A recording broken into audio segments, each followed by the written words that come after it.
Πορτογάλος πρίγκιπας Ερίκος ο Θαλασσοπόρος υπήρξε ο εμπνευστής της ναυτικής εξέλιξης της Πορτογαλίας, θέτοντας τα θεμέλια της εποχής των ανακαλύψεων. Γεννήθηκε στις 4 Μαρτίου του 1394 στο Πόρτο και ήταν ο τρίτος γιος του βασιλιά Ιωάννη του Πρώτου και της Φιλίππης του Λάγκαστερ. Το 1415 ηγήθηκε μαζί με τους αδελφούς του στην κατάκτηση της Σέουτα, μιας μαυριτανικής πόλης στη Βόρεια Αφρική. Εκεί ανακάλυψε το εμπόριο του χρυσού και των μπαχαρικών που γινόταν μέσω του εμπορικού δικτύου της Σαχάρα και εμπνεύστηκε την ιδέα να αναζητήσει το θαλάσσιο δρόμο που θα οδηγούσε απευθείας σε αυτές τις πηγές. Ως διοικητής του τάγματος του Χριστού από το 1417, χρησιμοποίησε τον πλούτο του για να χρηματοδοτήσει εξερευνητικές αποστολές. Το 1419 εγκαταστάθηκε στο Σάγκρες και ίδρυσε ένα κέντρο ναυτικής έρευνας όπου προσέλαβε χαρτογράφους, αστρονόμους και ναυπηγούς. Εκεί σχεδιάστηκε η καραβέλα ενός ελαφρού πλοίου με τριγωνικά πανιά που θα είχε τη δυνατότητα να πλεύσει αντίθετα από τον άνεμο και έγινε η βελτίωση ναυτικών οργάνων όπως ο αστρολάβος.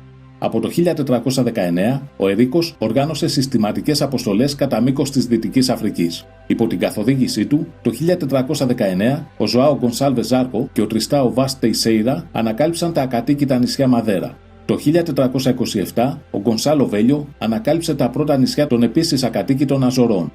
Το 1434, ο Ζήλε Άνες πέρασε το ακροτήριο Μποζαντόρ, που τότε ήταν το νοτιότερο άκρο του κόσμου, διαλύοντας το μύθο της αδιάβατης θάλασσας και άνοιξε το δρόμο προς τις άγνωστες ακτές της Αφρικής. Το 1443, ο Νούνο Τριστάο ανακάλυψε τον κόλπο του Αργίν και το 1444 τις εκβολές του ποταμού Σενεγάλη. Το 1456, ο Ντιόγκο Γκομές, ο Βενετός Αλβίζε Κανταμόστο και ο Γενοβέζος Αντώνιο Ντανόλι συνέχισαν τις εξερευνήσεις νοτιότερα και μέχρι το 1460 είχαν ανακαλύψει τις ακτές της Γουινέας και τα πρώτα νησιά του Κάβο Βέρντε.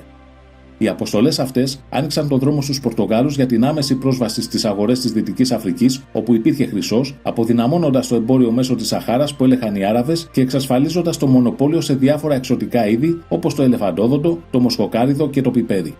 Εκτός αυτού όμως, οι Πορτογάλοι αποκόμισαν κέρδη και από το εμπόριο σκλάβων, ξεκινώντας πρώτη τη συστηματική μεταφορά τους από τη Δυτική Αφρική προς την Ευρώπη, ανοίγοντας έτσι ένα από τα μαύρα κεφάλαια της ιστορίας.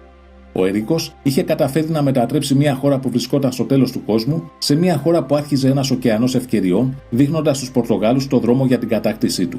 Πέθανε στις 13 Νοεμβρίου του 1460 στο Σάγκρες, σε ηλικία 66 ετών, χωρίς να δει την πλήρη υλοποίηση του οράματός του. Είχε θέσει όμως τις βάσεις για τις επόμενες σπουδαίες ανακαλύψεις των Πορτογάλων που θα ακολουθήσουν και θα ανατρέψουν σε μεγάλο βαθμό τα γεωγραφικά δεδομένα της εποχής. Για το λόγο αυτό, αν και ο ίδιος δεν ταξίδεψε ποτέ, ο πρίγκιπας Ερίκος έμεινε στην ιστορία ως Ερίκος ο Θαλασσοπόρος.